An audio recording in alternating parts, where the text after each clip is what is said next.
Got it. Okay. So welcome, Sara. 15th of February, your birthday natal chart reading. So have you ever had a reading before? A natal chart Not reading? serious, You've had not a few. seriously like this. Okay. But yeah, I mean, just not.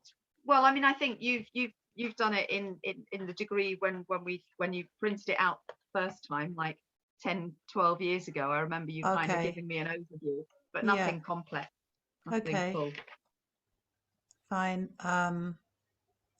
Just let me know if you can actually see your natal chart. I'm trying to share it. Sometimes it gets a bit sticky.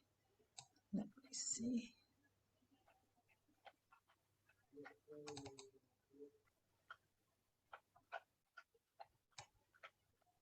Are you able to see your natal chart? No, I'm just seeing your file box at the moment. Okay. I'll Oh, I stop. could go and get it. Do you want me to go No, and shall I go no, and no, get it from upstairs?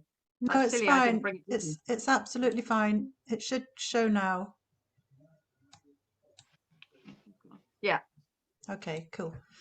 No, it's quite good if I can annotate on the screen, so I can yeah. point things out on the screen, and then you've got this as a recording as well. So as you're saying, in the past, I may have done some reading for you briefly, or using maybe a different technique of astrology, because my background was for many years in modern astrology. So sort of the thinkings of the last sort of 30 years or so, when there's, the involvement of the outer planets, which are, they're not seen by the ancient ones. So most of the technique today will be bringing in Hellenistic astrology or ancient astrology, although I have listed your outer planets because actually I think they are relevant because they're quite personally placed in your chart. So yeah, today will be a blend of a bit of modern and Hellenistic because the Hellenistic is what I'm currently focusing on. So it's basically very ancient from many thousands of years ago when the ancients looked into the heavens, were very much in tune with seeing the sort of patterns of what was happening in relation to, what's going on in your life. So in their lives, so basically, a natal chart, you're probably aware of, is a snapshot of a moment in time, very personal to you, of the heavens, um, which is frozen, or, it's sort of artificially frozen in time at the moment you were born, precise to where you were born on the earth. And, if somebody was born maybe, don't know, let's say an hour or two later or earlier, the ascendant would change. If they were born at a different latitude, that could change as well because of the time differences, etc. So I'm just going to point round the chart a little bit. So in Hellenistic astrology, I'm using the whole sign house system, which is when you have 30 degrees in each sign of the zodiac going around the 360 wheel. So there's 12 signs with 30 degrees. And wherever your ascendant is in whole sign astrology, that creates the whole of the first house. So this reading might be slightly different to a chart reading that I've maybe given using equal house system, which would cut the chart in half, for example. Here's your ascendant going 19 degrees across here in Virgo, slightly skew, but basically in equal house system, some of the Virgo would be in the first house and some of the Libra would be in the first house. But in the way that I am going to interpret its whole sign house system, so the whole of the first house is in Virgo, relating to your personality, uh, mindset, health, vitality, for example. So if you have any questions at any point, yeah, just stop me, interject, give me feedback, and that helps me as well, and let me know what resonates. So I just point out the ascendant again. So the ascendant here is 19 degrees in Virgo, so it cuts across to the descendant in Pisces. So the first house is very, very strong in your chart because it has two powerful outer planets which are very close to your ascendant. And the ascendant is the rising constellation on the new day, at the time of your birth, what was rising over the eastern horizon, first visible, was Virgo. And you can see it's 19 degrees, 58 minutes in Virgo. And you've got Pluto, the planet which represents quite a lot of intense feelings, intense searchings, transformational energy. It's very, very powerful, penetrative. It goes into the deeper, darker areas of life. Traditionally, Pluto wouldn't have been seen by the ancient ones, but traditionally it's been given to be the ruler of Scorpio. And Scorpio is quite intense and hidden. And Pluto represents Hades, the god of the underworld, who archetypally he kidnapped Persephone, Demeter's beautiful goddess, virgin, into the underworld and kept her there, and made her his sort of wife of sorts, and that's why Demeter made no growth over the earth in the time that Persephone was in the underworld with Hades, Pluto, and then the returning of the spring and the summer, when they came to some agreement that Persephone could be released from the underworld. So Pluto very much represents this dark, hidden, sometimes taboo area of the mysteries in life, sometimes related to sex, power. It can be a sense of personal power, or it can be a sense of powerlessness as well. So it depends, how that gets activated in your chart at different times, depending on the planetary placings, which would go around the outside of the chart here. So this is where the planet transits would be. We'll have a look at transits later, but I just want to just go into the basics of your Earth, your actual chart just now. So so you've got a very powerful placing, which is part of your visible appearance to people. Is the ascendant is the first thing that they see of you in life, because it is the ascendant constellation. And you've got a very powerful, intense, and quite fiery. You know how you said when we discussed your elemental makeup, oh, I've got no fire, that doesn't make sense. Well, Pluto is pretty fiery, really, in that sort of passionate, intense nature that he can stimulate and stir up in a method of, it's like the cycles of life as well. It's like transformational, deep searchings, which can go into purging, releasing, and cleansing in a way that you release and get rid of, and then feel like a sense of renewal again in a rebirthing way and starting anew. So having your ascendant with Pluto so conjunct is a very powerful part of your nature. And it gives you the capacity also to embrace new beginnings as well, because it's a very cyclical thing of endings and beginnings, death and rebirth. How does that sound, just as an introductory? Oh, where are you? There you are. No, I dropped. Freya just disappeared. That sounds like that makes sense. Yeah.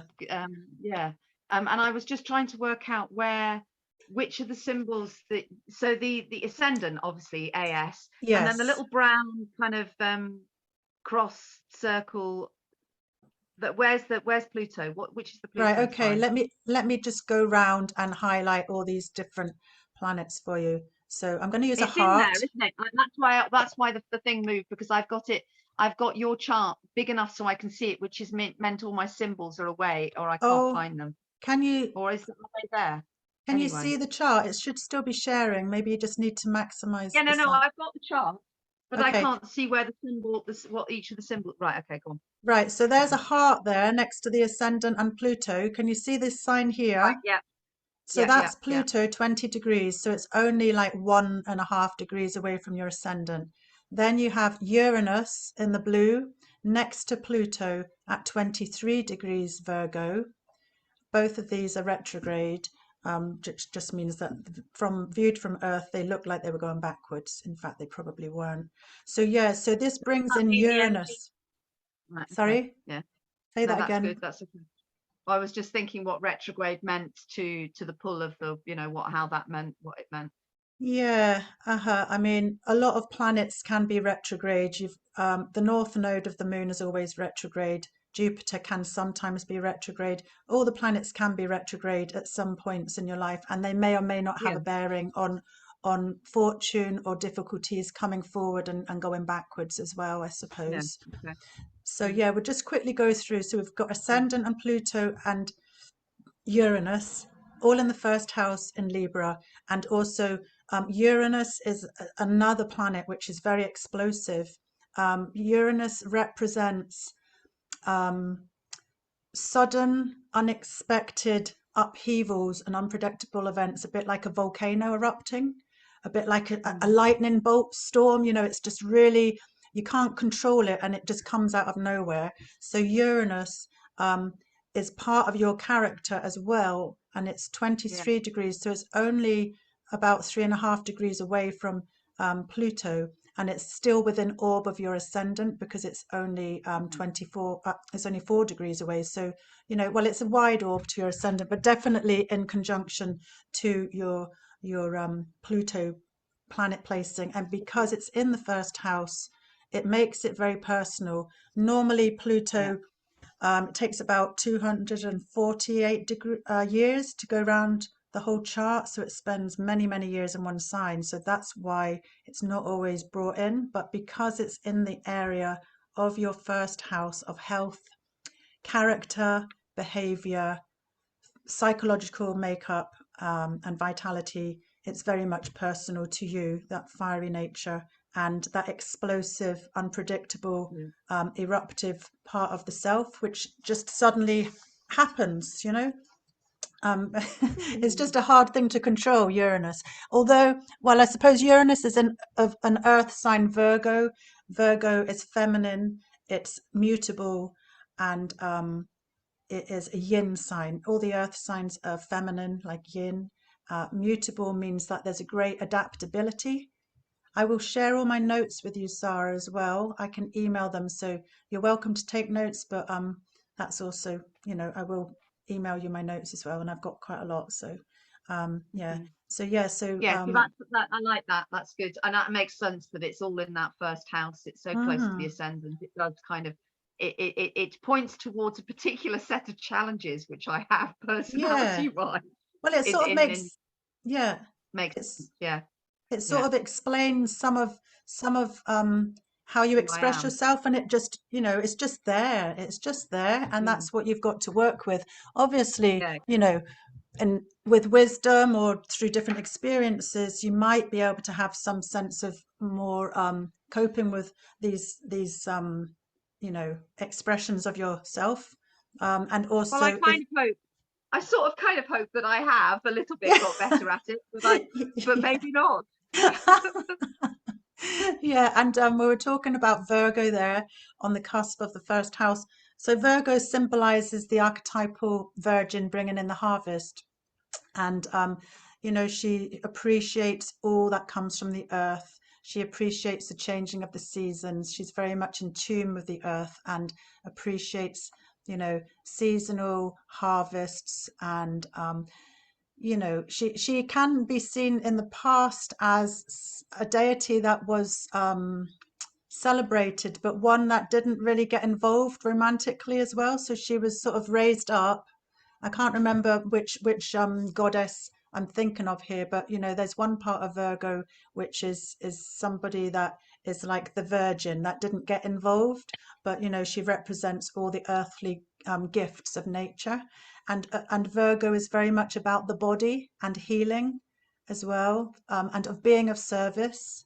So all of those things wrapped up around what we've just discussed with Pluto and Uranus and your ascendant and how you think about things. It comes back to working with the body as well. So working with the body through all the therapies that you embrace, the dance, the yoga, that sort of healing is going to be a very good grounding way for you to process stuff in life. Um, the shadow side of Virgo, you probably know, can be a bit critical and hypercritical because she's so discerning. She like gets the wheat and the chaff, and she's like, right, well, this is no good. That's what I need. That's the best bits, and or maybe this isn't. It's always striving to make things better in a more perfectionist manner, which could be quite exhausting if there's a sense of never being happy with where you're at as well. So that can be a sort of more shadow side of Virgo. She has plenty of gifts to offer, and she loves to be of service as well to others. So you're going to have those gifts to offer, also heal stuff within yourself using those body exercises and yogas and dance and all those things that you're naturally just drawn to, because this helps explore parts of yourself and get in touch with all those parts of yourself. How does that sound? That sounds about my life path thus far. Thus far.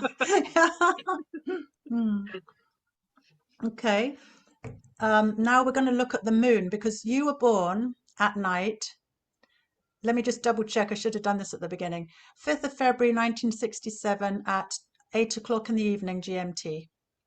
Yeah? Perfect. That's always a good place to start. I should have explained that earlier. So just going across the chart.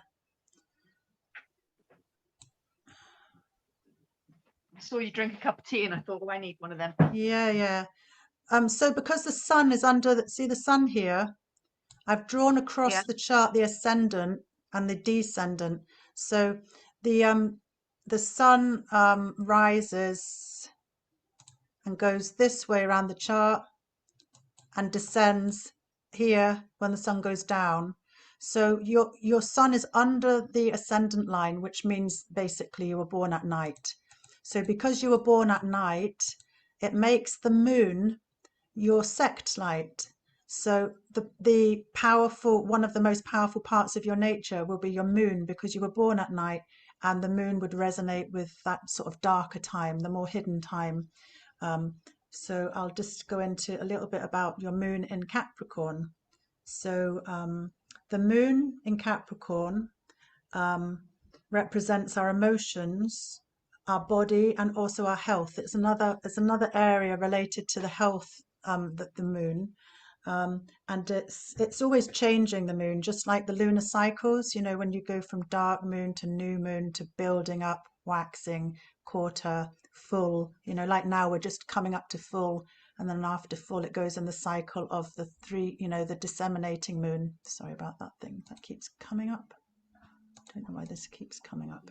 Sorry about that. Wait, where's it gone? Your chart's gone. No, I still got it, but yeah. Oh no, I must have clicked something by accident, that Microsoft stupid button, which I never use. I apologize for that. Let me just, I don't know how I'm going to get rid of that. I hope we don't end. Go back. Sorry, I'm going to stop share at the moment. Sorry about that. I'm going to try sharing again. You do that and I'll make tea, and that'll make me feel less guilty for not having got that together.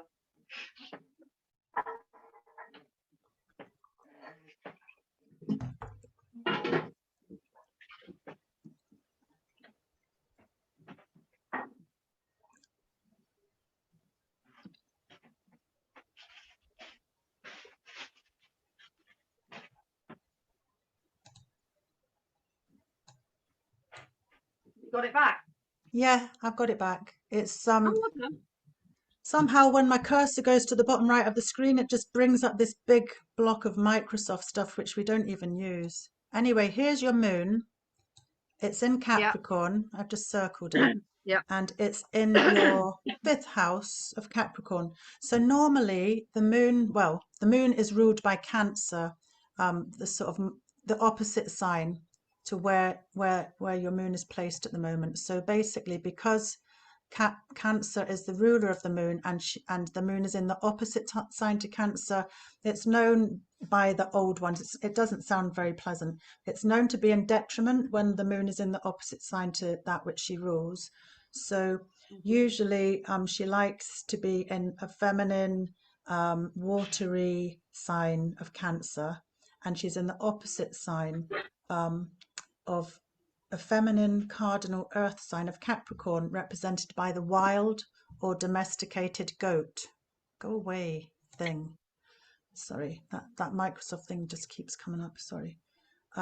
So there's the nature of feminine earthiness, and one of sensitivity is grounded. It's been brought into sort of a more practical way of being, because Capricorn is ruled by Saturn, and Saturn, seen by the ancient ones, was the most distant planet, the most furthest away on the boundaries, so therefore the coldest and hardest to reach. So there's a sort of influence from Saturn ruled planets of one where purpose and practicality and using one's own resources is brought into play, with a sense of usefulness and routines and structures which can help harness all the elements that you need to cope with in everyday life.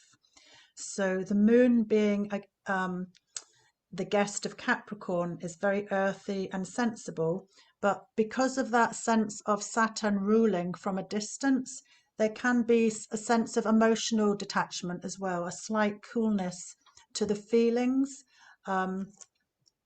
Whereas, if the moon was in Cancer, they would be flowing and, heightened. But in Capricorn, there's a sort of more separateness from the emotion sometimes, and that the environment, because the moon can represent environment, that can therefore bring about a sense of aloneness at times, because of the distance of Saturn, the ruler, being the influence on the moon. But there's strength to use your inner resources, because of that necessity to be alone as well. So it's the time of year related to the winter solstice, the Capricorn time. So using the skills and wisdom that's learned over time. And also the moon can represent the mother relationship, so from when you were a baby and your mother was nurturing you, it's like this responsive reaction learned between the two energies of the first carer. And so your mother alone may have experienced some difficult times because the moon is in detriment as well in Capricorn. And there might have been hardships that she had to deal with loss, limitation, and restriction, which you may have sensed, as well as the baby absorbing her energies from, her nurturing you. So that becomes sort of a part of your emotional reaction in adult life as well, the development of your emotions sort of in a slight cooler way in given situations, which are learned from early life. So how does that sound to you? Does any of that resonate with you? Yes, yes, yes, Yes. it all resonates. But it doesn't all. It's interesting, isn't it? Because although I recognise that almost describes what I've created for myself within Mm-hmm. within where I live. Yeah. That just fits with that, doesn't it? It's the Mm. I understand my moon being in a masculine sign. I think that makes a lot of sense. Being in a remoter sign as well, that makes a lot of sense too. Um, yeah, or remoter planet. Yeah, Or it's being ruled by a it's a remote feminine, planet. sorry to interrupt, it's a feminine earth sign, Capricorn, but ruled by the distant planet of Saturn. Yeah. Oh, right. So I still have the feminine connection to Yeah. emotion, and because Yeah. that makes sense, because that was the bit I was questioning. I was feeling like, yeah, but that yeah, totally Yeah, makes no, makes it's an sense. earth sign. All earth signs and water signs are feminine or yin energy. Yeah, So yeah, yeah, it's very much still connected with the body and earth and purpose and, what you can do and what you can cope with and endure and, oftentimes routine. But yeah, that sense of environment can be represented by the moon, which is, in a sort of cooler place, in a cooler place of separation. And Capricorn rules the bones. So there may be health issues related to that area of the body. And I just put, how many bones have you broken? Out of question, just out of curiosity, well, have you broken only many? two, Oh well, that's not and bad. all, and both since I was after 50. Like Right. one was toe when I came down from a handstand, and the other was the ribs when I Yeah, fell out of fell your out with van. Yeah. Okay. him. So no, There's I haven't done a lot of bone Well, that's good. That's crushing. good.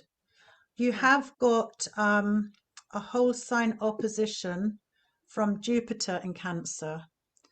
When I Which is the say Jupiter signal. when I say whole sign, I mean it's not in an aspectual opposition. Sorry, I just have to get my correct thing. I think this is it. So Jupiter's here, and the moon is in the opposite house. But Where's Jupiter? I can't see which is the Jupiter symbol. What's the okay, Jupiter? Jupiter is the one that looks like a number 4. All right. Just Okay. yeah, and Jupiter is at 27 degrees Oh, I Cancer, see all those things right in Cancer, and 18 then minutes, 18. and RX is retrograde. So Right. Yeah. so basically Jupiter is what's called a whole sign opposition. So it's not by angle and exact degree, but they're in opposite houses, which Yeah. brings in Jupiter's the benefic planet of the daytime sect. So Jupiter, being the largest planet, represents expansion, good fortune, growth, optimism, usually bestowing some sense of benefit. Jupiter rules the daytime sect and you were born at night, but that doesn't mean you can't still receive some benefit. So basically, what have I got?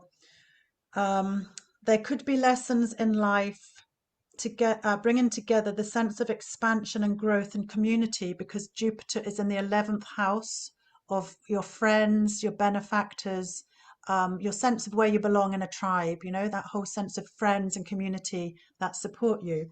So alongside the polarity of the aloneness of this Capricorn moon, Jupiter wants to expand and can offer support, and the Capricorn moon is caught up with routines and limitations and hard work, basically.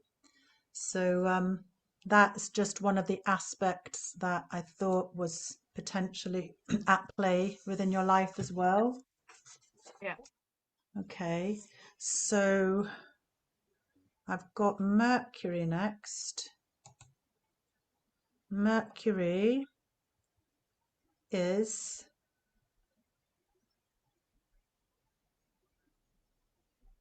Well, I've gone off because I sort of went off into a sort of spontaneous start to the chart. I've got Mercury running on from my notes for the ascendant, which I've read. Yeah. And then I've got Mercury is the ruler of Virgo, your ascendant. And here's Oh, show me Mercury. Mercury. Mercury is here, Right. 29, Okay. 29 degrees Aquarius, 40 minutes in the 6th house of Aquarius.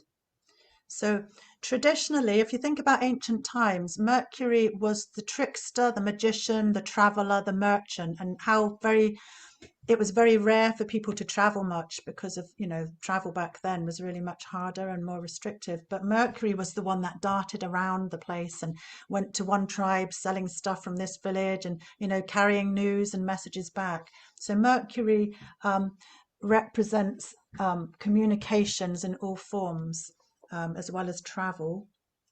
And so there's a busyness about how you go about life. Mercury is in the 6th house, and the 6th house is the area, it's Mars's domain, which is sometimes it can be seen as a house of conflict, but Mars is like powerful and assertive and hardworking and likes to do his own thing. So you've got Mercury in Mars's house, the 6th house, and yeah, so there's a lot of busyness because Mercury rules Virgo and Gemini. So there can be this restless, nervous energy if you're not channeling it. There's a lot of energy that's available to you, but it's brought in a little bit more fixed because Mercury is in Aquarius, which is a fixed air sign, masculine fixed air sign. So I just need to double check. Yeah, because I've read things in a different way, my notes are slightly going off. I've also put Virgo rules intestines. So were there any health issues related to the health, like bowels? Bowels. That's No, no, you're okay yeah. with your bowels? Good. That's So good. I haven't done the check of like the 15th one yet. All right. Right. I think my Right. bowels are okay. I'm hoping your Sometimes bowels my are okay. bowels can be loose. Sometimes my bowels can be loose, and sometimes, but I have no Crohn's or irritable bowel Yeah. Don't get and I don't get, constipated. I'm not prone, no, not prone to That's constipation, good. not prone to stomach aches, nothing like that actually. That's good. That's good. Yeah, it's just a point worth mentioning. Um, Why Mercury. has each one got a health in? Why does each body part related to? Um, That's more of a, it's quite a modern take actually. When I bring that in, it's what I'm remembering from my modern astrology. Yeah, because basically Aries rules the head, Taurus rules the throat, Gemini rules the sort of chest and lungs, Cancer rules the stomach, Leo rules the heart, Virgo rules the intestines. It goes down the sexual. Libra rules the legs, I think, or circulation. I think. Scorpio rules the sexual organs. Sagittarius is the that's the hips. connection then. Yeah, that it goes down to Pisces at the feet. That's a modern day thing. But going back to Mercury, Mercury was visible in the heavens um, just after the sun descends, because he's just, just at sunset, he would still be on that horizon, just shining brightly there, just for a short period of time. So he expresses his energy independently of the sun, but in the more hidden realms of life.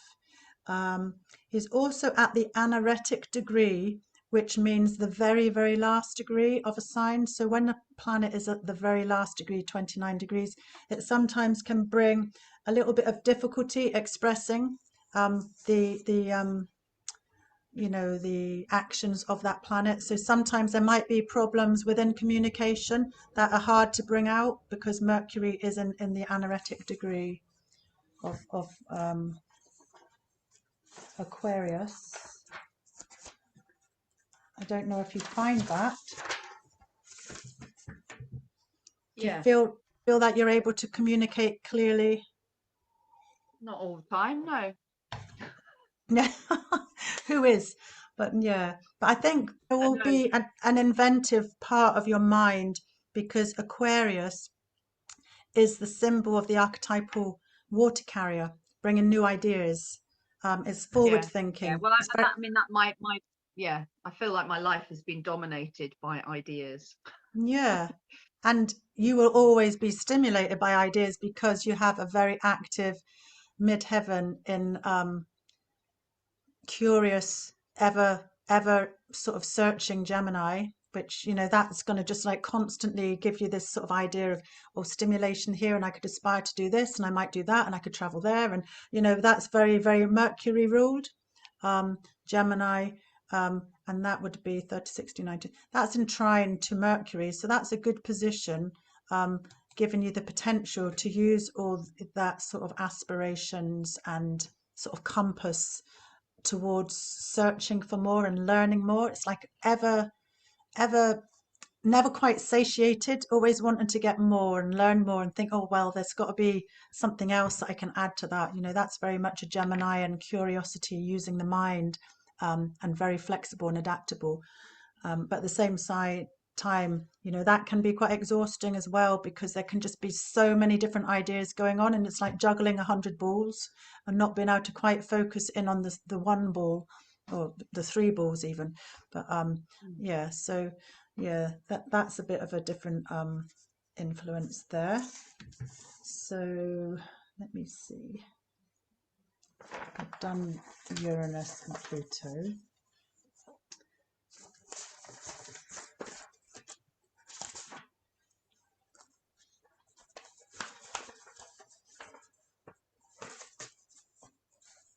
Yeah, and I was again, it just brings up as well. Sometimes I put the shadow, that's the Virgo. Now I've talked about that. Sorry. So, sorry, Sarah, I've gone off track a bit because I didn't follow my notes right at the beginning. I went sort of quite spontaneous, so I don't want to miss anything that Right, I've it's got. right. But you will be getting the notes anyway. That will make sense in the sequence that I've actually typed them. It's just I didn't actually follow the order that I've typed them. I went off on a wee tangent. So we're basically going into a little bit more about Aquarius.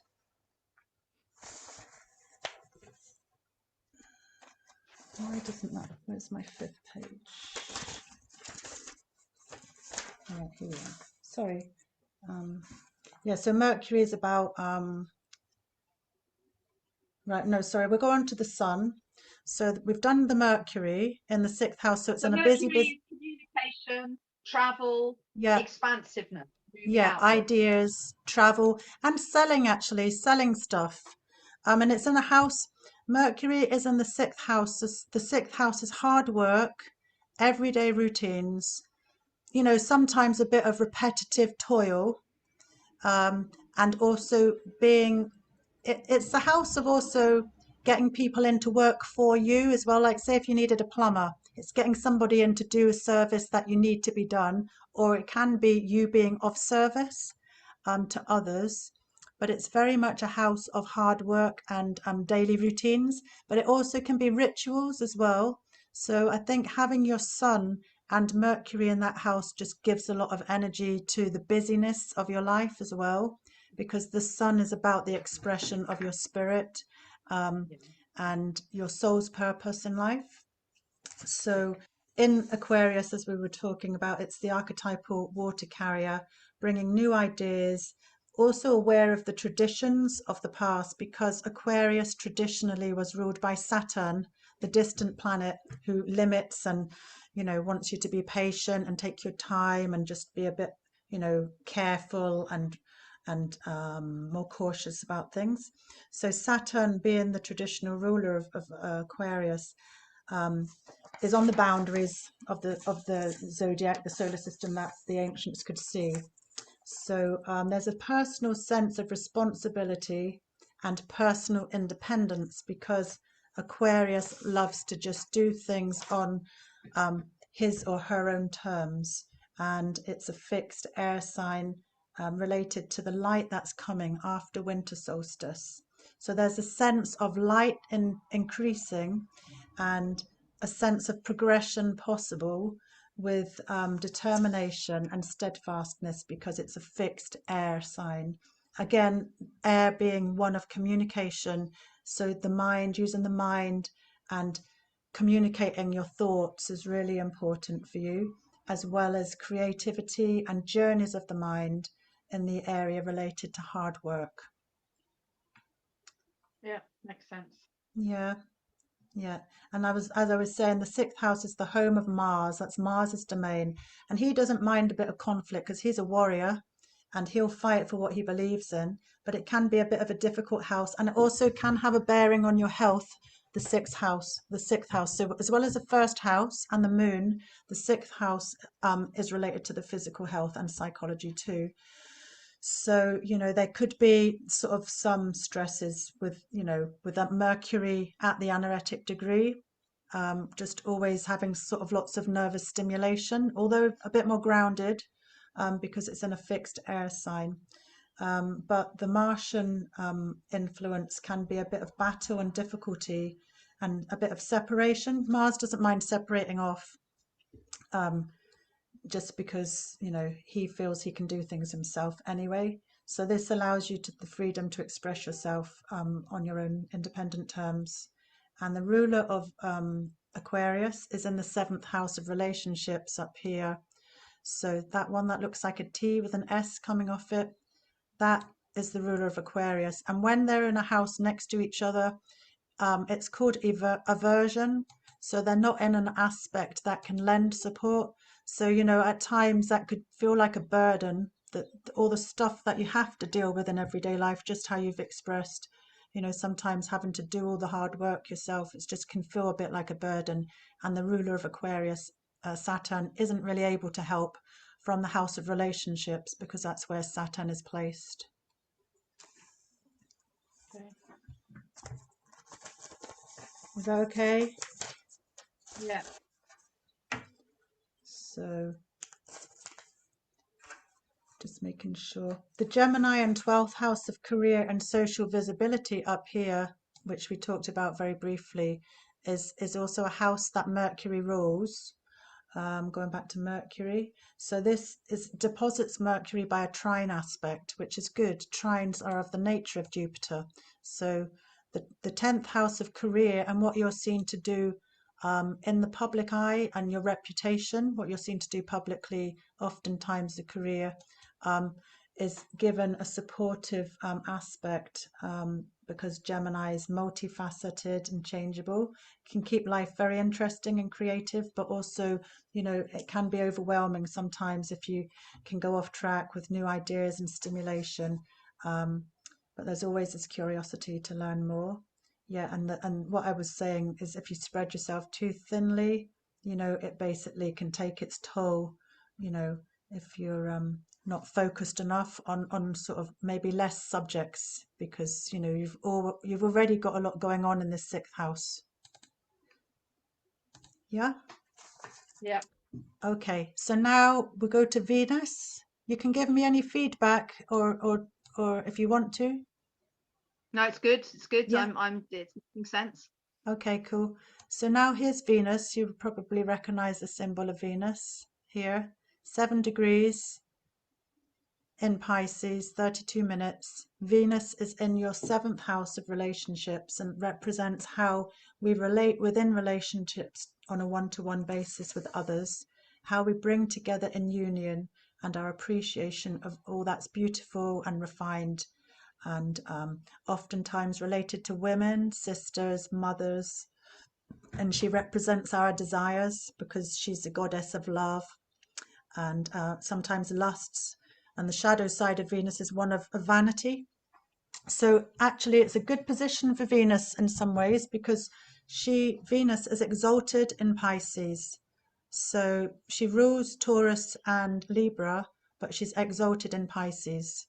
So that means that's the highest vibrational expression of Venus, and it makes it possible to achieve or aspire to within relationships. But I think what that maybe does is maybe give a sense of really what you want in a relationship, and it's quite a specific desire for, I don't know, it can be about wanting a strong spiritual connection to enhance your life with a greater meaning, or it can be romantic, but you know, there can be desire for that. But she ideally wants to spend time in a supportive relationship, Venus in the 7th house, blended together understanding and support and unity, but also at the same time as that capacity to lend support and good fortune. You've got Saturn, which is, you know, as we talked about, the restrictive one, the one that sort of can make things a little bit more tricky. He's co-present, and also I brought in Chiron here because Chiron represents wounds and things that need healed within relationship. So Chiron is the centaur that was, you know, in the archetypal legends, he was struck with a poison arrow, and he was going to die, and he retreated to a cave, and he managed to heal himself with herbs and, you know, with knowledge, and he basically became immortal. So Chiron in a chart represents areas of the wound, you know, the unhealed wounds. So you have your Chiron with Saturn and with Venus. So there's a bit of a mixed bag of all these different energies going on in your 7th house of relationships. So there can be challenges from Saturn, a sense of restriction or limitation or separation or responsibility and commitment issues, as well as having to heal these wounds of the past within relationships. So Libra, which rules, undo some of these. Libra, which rules Venus, is averse. So she can't help from the 2nd house of personal resources to the 7th house because there's a 150-degree aspect. So she's not able to support Venus. but Taurus on the ninth house cusp gives a sextile aspect, which is a supportive aspect. So the area to do with searching for truth, understanding of the greater world, like spiritual, religious, higher mind philosophies, what's moralistically right, that sense of also, like if you're inspired by gurus or teachers, that area of life supports Venus from the ninth house of Taurus. So there is some support there. So whatever fulfills you on a deeper level of inner searchings in that area of your life will actually give you some sense of strength and stability within your house of relationships as well. How does that sound? That sounds kind of good. Yeah. Yeah, okay. Makes sense. Yeah, well, that's it. If you've got a sense of, inner strength and self-belief, all of that is good, and that will help you hold your space within relationship as well, because, you need to know what you feel, and, at the same time, you've got a bit of a mixed bag with Saturn, obviously causing problems maybe with long-term commitment, or maybe it's the type of father roles or the masculine within relationship, because Saturn is like Kronos, the old man, the father, the one that's furthest away and coldest and more sort of rule based and restrictive, So yeah, there's a bit of a mixed area, and also, having to deal with the wounds that are very deep within relationship, can be hard. But you have got the strength of Taurus from the ninth house to give support to Venus, whilst this Saturn Chiron co-presence sort of, it's a wide orb of conjunction is going on. So Saturn, we'll go more into Saturn, is the out of sect malefic. So Mars and Saturn are the malefic planets, whereas Venus and Jupiter are the benefic planets. Saturn belongs to the daytime sect, so he is not as difficult to cope with in a daytime chart, but in a nighttime chart, this is where the most challenge can be in life. For me, it's Mars in a daytime chart, and for you, it's your Saturn in the nighttime chart. So the seventh house, as we were just talking about, is about shared relationships, and it can include the sexual partner or a husband. So Saturn is comfortable in the houses that he rules, Capricorn and Aquarius, but here is a guest of very feminine, mutable, watery Pisces, who's symbolized by the fish that's swimming in opposite directions. So the Piscean nature, somebody coming to the door. Can I just get that minute, Sara? I've got a plumber at the door. Sorry, I'm just going to stop the recording 1 second, if I can.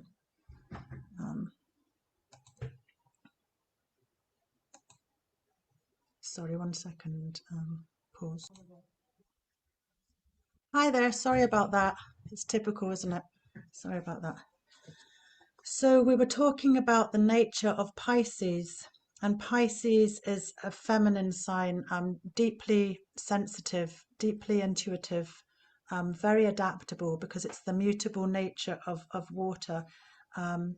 Yeah, so Saturn sometimes can limit that sense of, just because of how he is, he just likes to restrict. So there can be some difficulty either with the commitment or endurance that Saturn represents in relationship.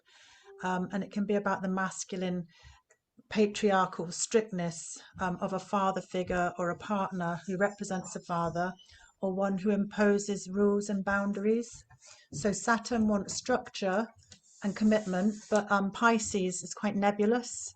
It's sort of like, oh, but the fish want to go here and the fish want to go there, and it's quite dreamy.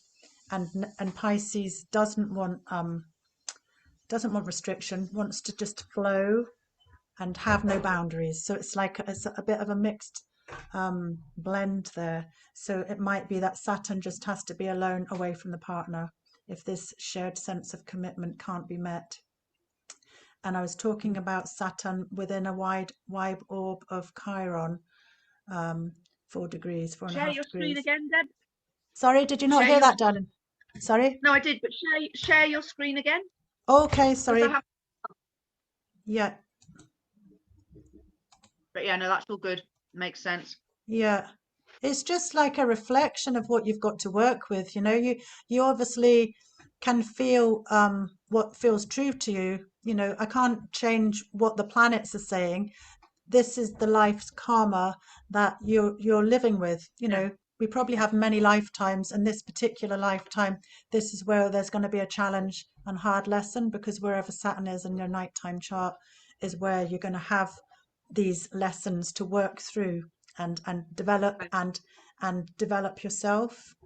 Um, and what I was saying, we talked about past wounds, as particularly related to the masculine within relationships. So yeah, there could be a sense of restriction of development of relationships on a deeper level because of unresolved past wounds that Chiron represents in the house of relationships. So, you know, working on those things, if you've got support, may enable you to shift some part of your mindset to embrace a shared relationship with a partner. You know, it's up to you, because Venus really does want that. That's what Venus wants. You know, she's exalted in Pisces, and she's very particular and wants the best, and that sort of lovely, beautiful understanding and connection. You know, that's what she aspires to. And then there's just a bit of all this challenge from the Saturn Chiron aspect there. So I think Chiron is in an exact opposition to Uranus as well. So let's have a wee look at that.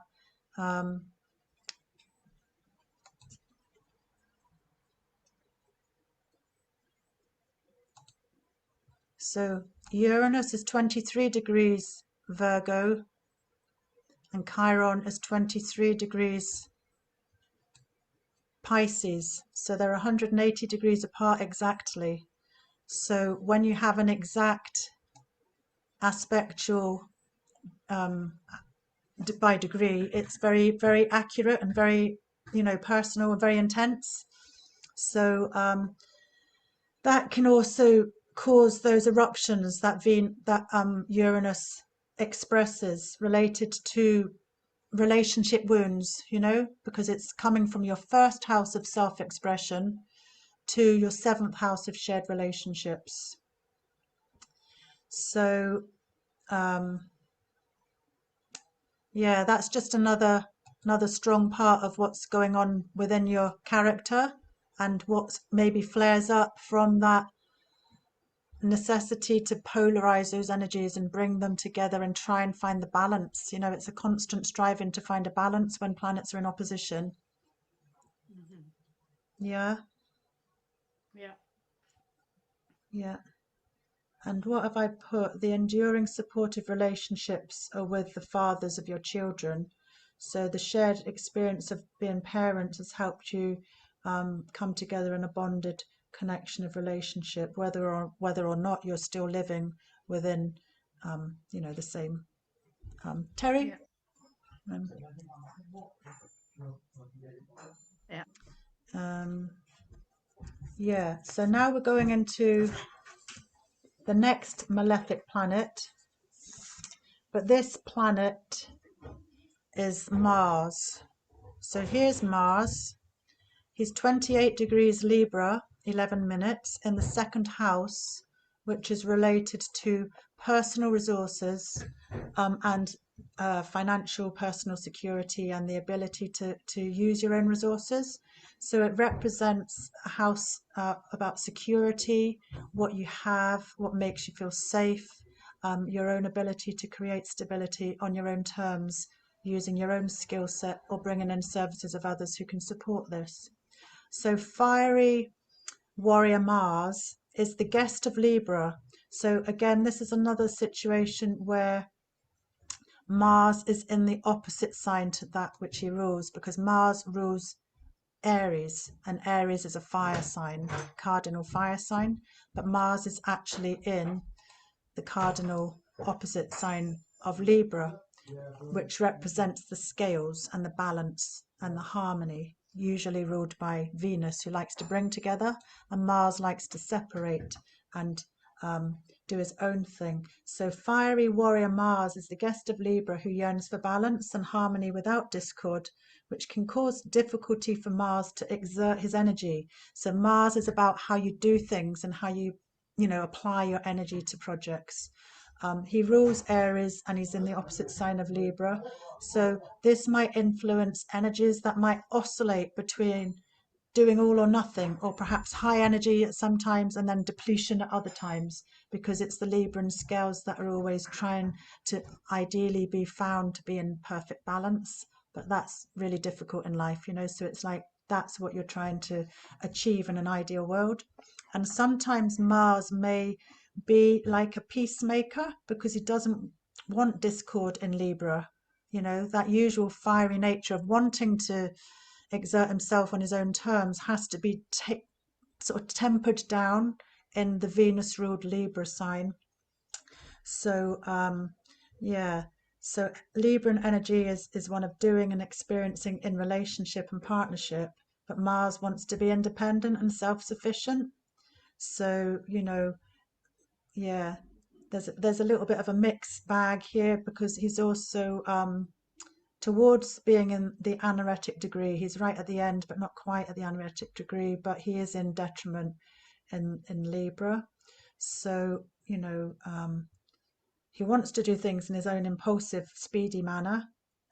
So this place can give some sense of unease, because integrating the Libran energies whilst wanting to do things in a fast way can be a bit difficult. So Mars is in an overcoming degree-based trine from the second house of Libra to Mercury in the 6th house. So 30, 60, 90, 120. Yeah. So Mars trines Mercury in the 6th house. So when we're thinking about the second house, it's about finances and personal resources. Because there's that trine aspect, which is the nature of harmonious Jupiter, who bestows potentially good fortune, this can be supportive from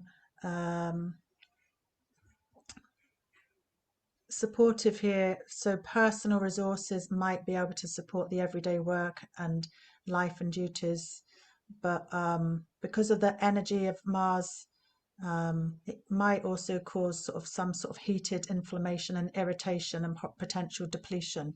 But the potential of the trine between your personal resources and your house of work is one that you might, be able to see successes from all the hard work. But doing the hard work is going to be a bit tricky sometimes, because Mars is in detriment in Libra. How does that sound? Yeah. Yeah. Okay. So Jupiter, we're going to a benefic now, a benefic planet, one of the sort of the planets that can give a little bit more hope and positivity, which is always good. Well, have I got some of them? Oh yeah. We've all got a mixed bag. Nothing is all good, nothing is all bad. It's just like, there's always good and bad to be seen in different situations. But yeah, sometimes it can sound a bit heavy. So Jupiter, which is the largest planet of the solar system, is 27 degrees in Cancer, 18 minutes in the 11th house. So Jupiter represents positivity, expansion, truth-seeking, morals, learning, wisdom, and it's in the house, as we mentioned earlier, of the community and friends and benefactors. And actually, it's a really good position for Jupiter because she's exalted in Cancer.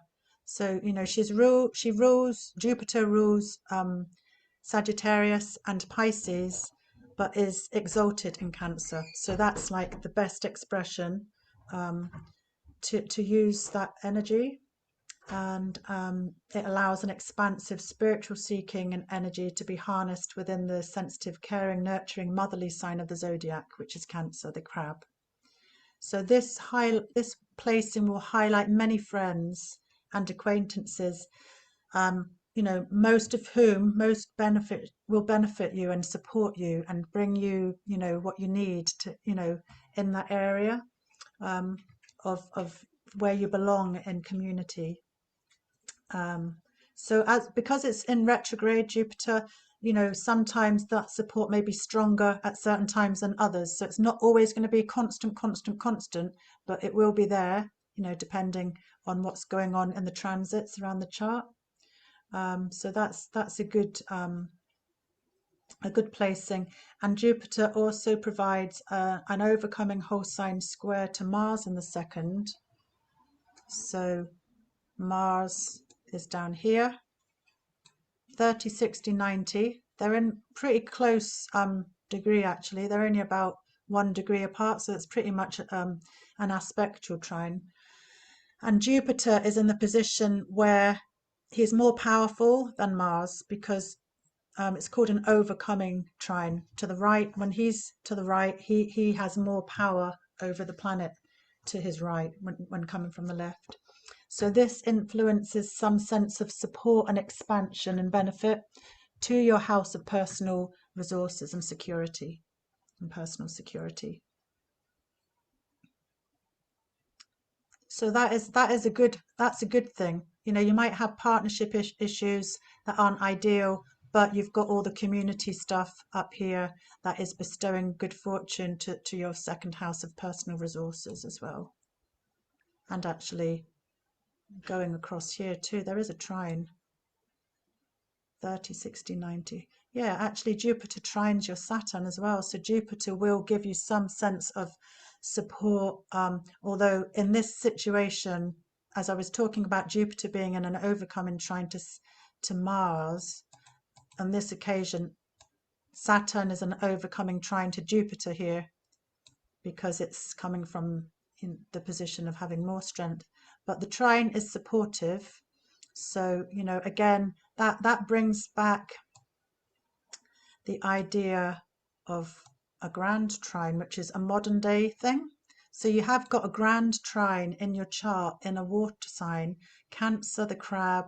Oh, actually, no, that's not water. So it's disassociated. That's right at the end of Libra. That's an air sign. And then that's the water sign of Pisces.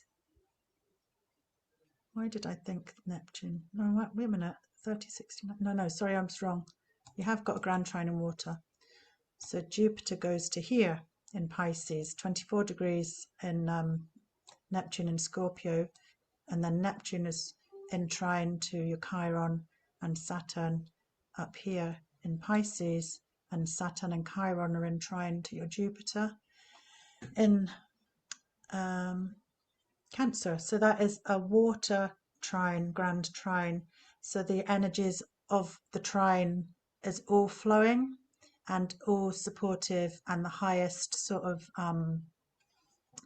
emotional support, basically, or the fact that you have got some sort of inner strength with your emotions and the capacity to deal with your emotions as well, you know, and it's related to your 11th house of friends, community, your 7th house of partners, and your 3rd house. 3rd house is actually traditionally the house of the hermetic and also the goddess and friends. So it might be a particular type of support in your local community from friends that are female. It also can be siblings and relatives, the 3rd house, sort of relatives like cousins and aunts and stuff. So yeah, you've got a nice, lovely grand trine there, which should help. And I think it just does help your emotions in a way of actually having no problem, maybe expressing your emotions or being in touch with what you feel. Oh. So what have I got? That one's out of sequence. 11. Sorry, I've got so many pages. Right, here we go. So Neptune so Neptune is a generation planet, so it takes like 165 years to go through around the whole zodiac. So, you know, it's brought into the trine, so it makes that little bit more personal to you. But it's not like, you know, in a strong you know, it's in your house, the third house. I'll just read what I've got. So it offers great imagination, escapism, release, dreams. Um, yeah, it's all about just blending and surrendering and dissolving into the whole. Really, it's just very nebulous, the energy of Neptune. But it will be kept a bit more grounded by the responsibility of the Saturn contact there. But also dreams coming from Jupiter here too. So yeah, that's a nice wee little bit there. So I've gone into Jupiter in a whole sign opposition to the moon. I think I did that earlier actually. Yeah, I did that earlier. So Neptune and Scorpio, back to this one here, sorry, is in a fixed water sign, one of intense passion, depth, sensitivity, intuition, imagination, and deep feelings, with a sense of yearning to surrender to the whole, with a release and potential escapism. There can be deep spiritual yearning, but the shadow side can be one of deception or confusion or disillusionment on some level. So I think I've gone into that. And Jupiter's in the overcoming trine, so that brings opportunity for your dreams to be fulfilled within these groups, everyday life and locality and the mind. And it's also the house of learning, actually. So that bestows some strength to learning and local travel and sort of your everyday environment. So I'm going back to just briefly, in case I've not done enough on it, the MC in Gemini. So it's in the 10th house of career. It's related to what you're seen to do because MC means medium coli, what's directly above Latin, opposite imum coli, which would be down here at 16 degrees Sagittarius. That's the very hidden part of your chart, the darkest part, and medium coli is the brightest part, directly overhead at midday. So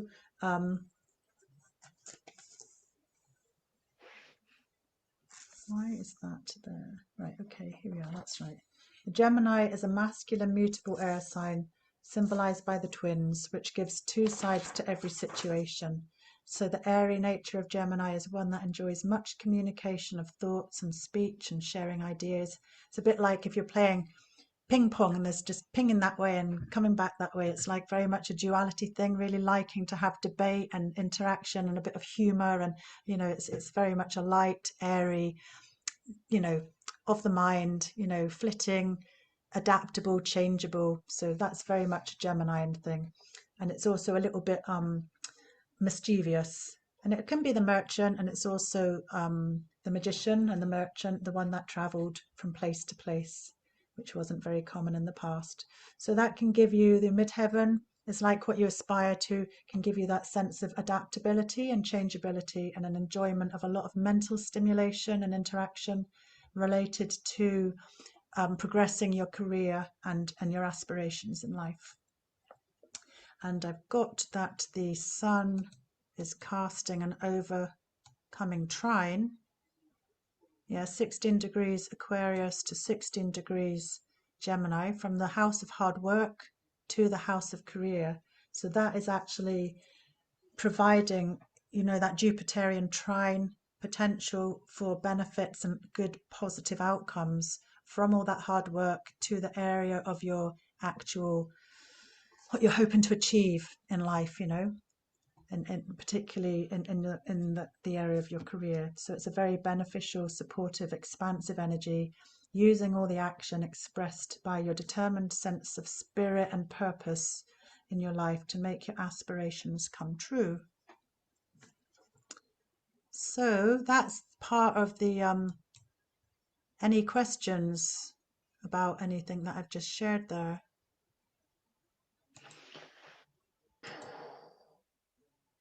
It's a lot. It is a lot. It's a hell of a lot. So I'll have to listen to it over and over again, and then That's I probably fine. will need to write notes because that's the way that I kind of do things. But it's That's interesting because it almost like you're describing a lot of the challenges and a lot of the things that that are my life, you know, and an inquiry into where, and then and it's all there in this sort of karmic envelope. There Yeah. you go, that's what you're gonna have. And I was Yeah. like, oh yeah, I bloody did too. Yeah, it's a bit like, well, you haven't told me anything new here, because it's just like a reflection. Having said that, this is my interpretation. If you have your chart and you show it to somebody else, they may see slightly different things depending on how they read. It's not that it's not new, it's almost that it's, you know, that there it feels like, it feels very supportive to get that information, to have a sense of like, so actually, you know, some of the things that I struggle with, this is really kind of almost very solidly within my chart. And then Mm, also some of the things that I draw strength from, that there's these aspects that are allowing that, and in interesting. So it's fascinating to get the different, you know, the different interpretations of each house and each sign, and then the planets, so, and where they're ruling. So I will really like enjoy to keep looking at this, and you know, yeah, it's perfect. that's good, Love Sarah. I'm it. glad I'm glad that you're feeling that. And I could quickly try and show you your transits just to show you how. Yeah, Can you tell me when you can see the wheel? yeah. Yeah, so basically your chart now is on the inside. It hasn't changed. It never changes. As we were saying, it's a Oh right, okay. snapshot of the heavens. Yeah. So what does change is what's around the outside. So the moon, just move this up. The moon here changes every couple of days, so it was in Cancer, went into um, Leo yesterday in the early afternoon, and tomorrow maybe it will go into Virgo. So the moon changes very fast. The sun changes, as we know, at this time of year. The sun sign is Aquarius. That's not the one I like. So the sun is 26 degrees, and that's not the one I like. I think I'm getting a bit past my saturation point of what I can talk about, but I've still got aspects to tell you about. Sorry about this. Oh, here it is. Yeah, so the sun here is 26 degrees, so it's right coming to the end of Aquarius. And when, in a few degrees time, that's usually a few days, it will go into Pisces. So you can see how the sun's here. And then you've got Saturn, which is a slow moving planet. That takes much longer. Yeah, it takes like 29 years to return around the heavens to the place it was when you were born. So it's very slow moving compared to the sun and the moon. Mercury moves pretty fast. Pluto's a generation one which moves very slowly. So whatever house Pluto's in is going to be like that. And then you've got Venus and Mars. They're together, which is quite an unusual thing actually at the moment. They're together for quite a long time, for a couple of months. They're in a degree-based aspect. They were exact yesterday. So, there's different planets, and Neptune up here. That's very slow moving. That's in your 7th house. You've got Jupiter in your 7th house. Yeah, so yeah, I can just give you a very brief reading. I feel like I've done a lot and it's a lot to take in, but It's massive, but go on, that's amazing. yeah, my throat's a bit dry. 1 minute. I'm still testing positive today as well. Are you? Yeah, but Buggeration. yeah, Still I in your know. system. I You wasn't all right? expecting that. Yeah, I'm okay. I have to watch my energy. I'm glad that we're doing this early because I'm going to expire and then I'm going to go back to bed later. But anyway, so current transits, transiting Saturn here. Can you see it's 17 degrees, 12 minutes Aquarius, and it's conjunct your natal sun at 16 degrees, 19 minutes Aquarius, and it's in the house, which is the hard house of work and routine and toil and sometimes, conflict and argument and discord. So I put Saturn will be direct and retrograde because it moves backwards and forwards. At the moment, it's direct between January 2022 and November 2022. So this aspect will be at work, sometimes stronger or weaker during the closest orbs, and revisited during the retrograde period. So when the planet is within a 3-degree orb of 16 degrees, you'll be feeling it. When it's out of that 3-degree orb, you won't be feeling it, but it won't be away till after November. So it was exact when I did my notes in the 6th house against your sun, and it began applying in the 13th of January from a 3-degree orb, exact on February the 7th. It was around about the time, you know, when we had a little bit of conflict going on, around about the time of the red tent thing, because when I came home, I did a chart of what, you know, some of the things like Sara falling down the hill, and, you know, and Saturn was there, and in yours and Wisha's chart, it was doing the same thing to each other. It's quite interesting because you've both got the same ascendant, and therefore you've got the same houses, so therefore you've got the same Saturn transit happening, and you've got your sun very similar degrees. So it's quite interesting, you know, some of that conflict that flared up, and particularly with yous. I'm sure it's been resolved now, but basically it was exact on the 7th of February, and it will be reducing on the 7th of March. And then you'll revisit it in September the 26th, and then it will pass away after the 14th of November. So it can be a difficult aspect for Saturn's influence of constriction and limitation, hardship, separation, and isolation, highlighting issues to the area of everyday life, routines, and duties. And it can also have a bearing on the health. So just to be aware of that and be kind to yourself. If you're having too much to deal with, it's like, you know, you've just got to learn your own limit as well. It's about learning your own limits as well. And the sun is about expressing yourself with a sense of purpose. So the Saturnian influence may raise a sense of your ability to do this. And the 6th house, as we've talked about, was the domain of Mars. So with Mars being a malefic house, that house, the 6th house, and Saturn being a malefic planet, which is the hardest planet for you to deal with because it's your nighttime sect, and wherever Saturn is, it can bring up argument, conflict, and battles, which may result in a sense of more isolation.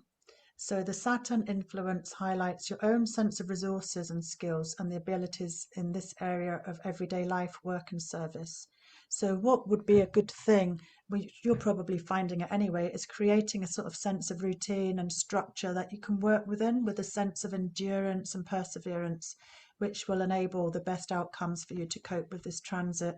And then the outcomes can be fruitful, you know, in time. Just sticking to it and coping with it and working around it and learning to work within your own limitations. So the second one, I've got Saturn at 6 degrees Aquarius. What is this? Transiting. Just read. What have I got here? 6 degrees Aquarius. What's that? Maybe that was that might have been a progression, because it's not. It says it's conjunct the natal MC, so I'm reckoning that might be a progression. Anyway, hard-working Saturn in the 6th house, work and toil, highlights the benefits to the aspirations and achievements in the career house. So it's likely that the endurance of Saturn will have potential positive outcomes in the career, as it's trine in the nature of Jupiter, who bestows growth and good fortune. And then the third one, I've got transiting Uranus, is here, 11 degrees Taurus, is an exact conjunction to the natal north node of the moon, called Rahu, in the house of God, searching for truth and understanding and wisdom in life, you know, the spiritual or religious searchings, things that really make you sort of have a sense of curiosity and wonder, and being able to bring that in and make sense of it in your life. It's the house of God, or pilgrimages, or further education, studies. So they're in an exact conjunction, and the north node of the moon is about sort of it's like the severed head of a dragon. So the north node is a head and the south node is a tail. The north node likes to sort of has a thirst and wants to achieve more and wants to get and understand and have, and then the south node is releasing and just letting go, and it's more sort of releasing and depleting and diminishing, but the north node is about achieving.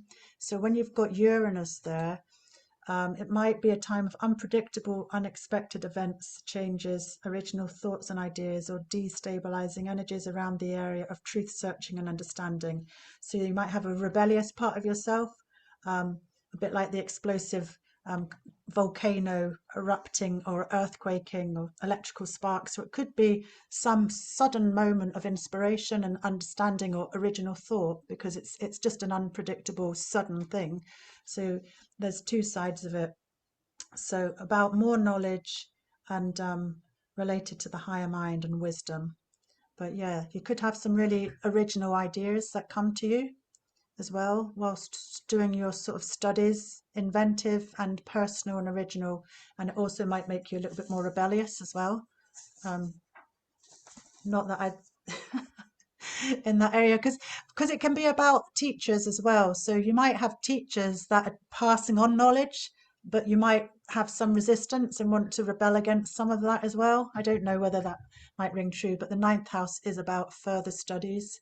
So you're always studying more courses, so it might be related to that area. So a future transit coming up is transiting Jupiter and Neptune, which are these ones here.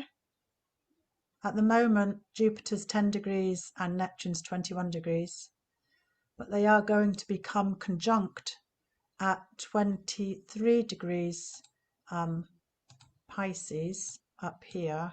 No, not that one. In a wee while, they're going to be 23 degrees up here. In the 7th house of relationships. So they're going to be conjunct your natal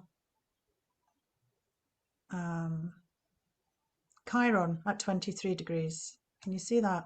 23 degrees Chiron. So this is going to be like bringing in this beautiful blend of Jupiter and expansion and optimism, and Neptune's ideal sort of imaginative, spiritually open ideas blended together in a way of deep searching and the higher mind and spiritual insight and dissolving away. So you might really find some deep insight and healing into the past wounds at that time. There could be a lot of release of tears because it's in the sensitive water sign of Pisces, but it is to do with that area within relationship and past wounds. So when Jupiter and Neptune come together, it just can be a really cathartic healing point, and it's within your house of relationships. So I think that's something really positive, and it might just be worth noting if you journal and stuff, just so that you can actually see what comes up for you there, and what comes to the surface, what is released, what you're recognizing. I'm sure you do that anyway, but it's potentially a very beneficial influence. But the downside of Neptune to the extreme is disillusionment and gets a bit too on the other side. But Jupiter's really potentially very optimistic and expansive and broad-minded and bringing in the positive. So I think there's potential there for some really lovely healing. And then and the last thing I'm going to say is on the 13th of May, transiting Neptune will be moving to Saturn, which is 27 degrees in the 7th house. So again, that Neptune can bring in nebulous otherworldly natures, which might be changeable and destructuring with imaginativeness, imagination and idealism. But it's going against the Saturn in that house. So it's like working those energies together, the solid Saturn, which is resistant and limiting, to the idea of making changes and softening those boundaries a bit with Neptune. So, it might dissolve some of those stable structures or ideas around boundaries in relationship, or it might give you more inspiration into that area of your life, which might help Saturn let go of that sort of sense of, strictness and boundaries and responsibilities, perhaps creating the possibility of development within relationship. So Whew, that is what I have blimey. to offer. That's amazing. Thank you. Yeah, you're welcome. I think I hope Lovely. hope you know every aspect has the potential to offer many things, so I could be hitting the mark or I could be near the mark, but it's like aim for the dartboard, not the bullseye. And it's like just bringing in what these planets as gods can represent and bring into our lives. So yeah, obviously if you're able to feed back to me over time, that would be great, and then it helps me learn as well. And Yeah. I will, if you send me your email, I'll send you my notes, and I will try and make a recording which I can also upload to a private YouTube channel which I'll send to you by email. Okay, cool. That's amazing. Thank you, Yeah, Debbie. you're I welcome. will. I'm brilliant. It's lovely. You do know when with these backgrounds that you disappear in and out of them, don't you? Oh, do Have you I? seen that? Oh no, I didn't Yeah. realize I can see myself the whole time. Nobody's ever said that. Yeah. So the background, and also on the background there's a watermark of the back of something, Oh which I've yeah, I just can noticed. see that. Nobody's ever pointed that out to me. That's typical of your